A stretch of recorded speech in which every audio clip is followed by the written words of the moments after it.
with strong reasoning. Aristotle, a philosopher of human thought, said, all humans have one or more of these seven causes: change, nature, compulsions, habit, reason, passion, and desire.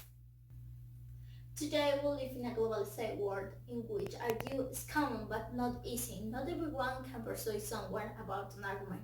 It requires practice and oratory techniques. In the end of 17th century, a new way of thinking emerged based in philosophical and scientific concepts.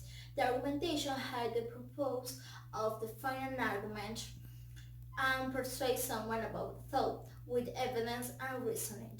The reason is the quality of human, and it don't only alone we think. It is responsible of all human inventions in society, in art, in medicine, in philosophy, in all, really in all. However, we need know more than one aspect about philosophy or argumentation to create a perfect argument, and it will teach you in this speech. So let's start. Now, uh, we argumentation used day to day by students, doctor, teacher, everyone uses argumentation with the power of argumentation to persuade or become their common more convincement to the world. Going from a point of view to an argument. The argument started with Plato 2,400 years ago with big question of the world. How does human mind function? And that was he divided the soul in three parts, concluding that the third part of the soul is very important, that is the rational, because it permit us that we can argue. That is so important nowadays.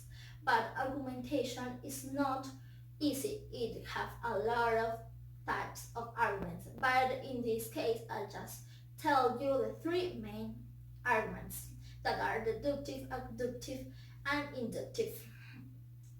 Each one have a unique functions that we use for special situations. So let's start with the deductive argument. It has a certain answer or a certain conclusion. Why? Because it uses logic. However, we have to take into account validity and truth. This argument is true, not validity, because it can change the person. And true, no. But here is an example so you can understand me better. Premise 1. All humans born with hair. Premise 2. Camilo was a human. Therefore, Camilo was born with hair.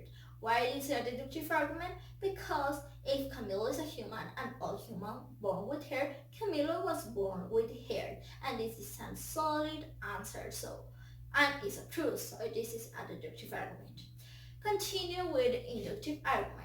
It uses learns of past to create a future, or if you prefer in a few words, this is a prediction. Therefore, this is a probability that can be changed depending on a lot of factors, like time, weather, geography, a lot of factors. But this is an example so you can understand me. Premise 1. All people in Rome spoke Latin. Premise 2. Anaximandro lived in Rome. Therefore, Anaximandro maybe spoke Latin. Why it is a prediction or an inductive argument? Because we never meet Anaximandro, so we don't know if he spoke or not Latin.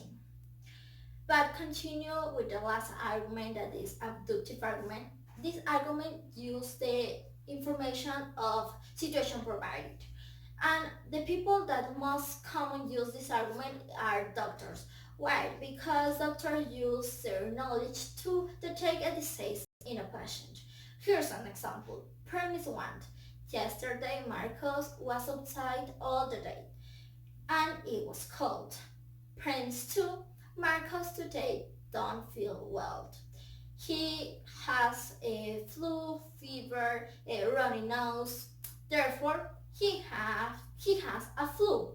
Why he has a flu? Because the doctor used their knowledge to detect that it's a flu.